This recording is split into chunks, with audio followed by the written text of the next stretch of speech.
Welcome to Spook time. I'm about to read this. Hope you guys enjoy. I'm gonna name it John. John. John.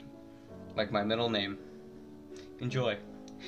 I ended my own life 2 years ago, and it's something that I have feared since. For someone to be driven to such a mental state and go through it is something no one should have ever experienced. The only reason I did was due to all the pent-up emotions I've been hiding for years, and it is something I wish to take back.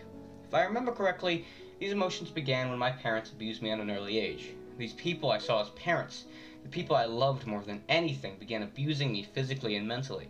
I can still feel the cold steel shackles around my wrists from when they would chain me to a wall in my room. They would sit and taunt me as I struggled to get the shackles off. I began believing them. I started to think I should have never been born and that I was just a waste of skin that God created as a joke.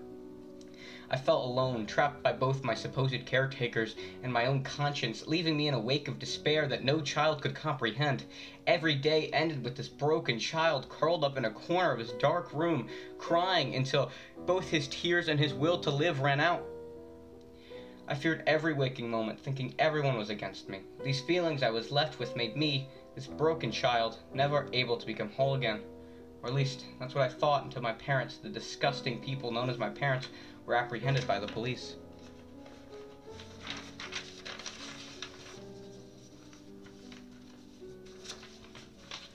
When they found my body, I was chained to the wall, unconscious. They then rushed me to the ER and somehow were able to save me from death's grasp. After that point in my life, people became supportive and attempted to help me get over the monstrous abuse that still tainted my life. I ended up seeing so many therapists that I lost count, and yet none of them were able to heal my pain. They all thought my pain was from the abuse I faced for so many years, but the real pain was how I viewed myself. I still had thoughts that I was a waste of skin and something no one wanted. These thoughts only flourished when I started my sophomore year of high school. The anxiety and the overall fear that teenagers have of their image, added with the pure hate I had for myself, was not good for my mental health.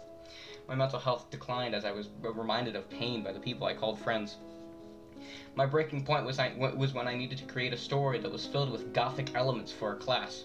As I began to write, my eyes filled with tears as I was being reminded of my parents and all they did. I looked up from my computer to watch the walls around me slowly transform into the room with the chain on the wall. I looked down at my wrists and could see the steel bracelet slowly wrapping around them.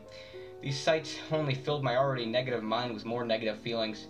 I was reminded of everything that happened to me and started to feel all those suicidal thoughts over again. I began breathing so heavily that it was like my lungs were about to explode. As my body slowly filled with rage, I took the computer in front of me and threw it across the room.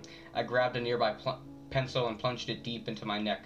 My blood stained both the pencil and the room around me as it spewed out of my now open neck. As I took the pencil out, my vision became nothing but static. I then continued to stab at my neck until I had no strength left to hold the weapon. I collapsed on the floor and could feel the cold liquid oozing out of my neck. I began to cry as I figured out that it wasn't I that was the monster, it was my own mind. I used my last dying moments to ask God and myself why I was like this. I feared what I became and wished to take everything back, but alas, it was too late. I looked at my wrists, and the shackles I once saw were replaced with my own blood. The room around me slowly transformed back into the room I was in before as my vision became darker. I let out a large sigh as everything went black. As I stated before, this was 2 years ago, and yet even in the afterlife I am filled with remorse of what I had done.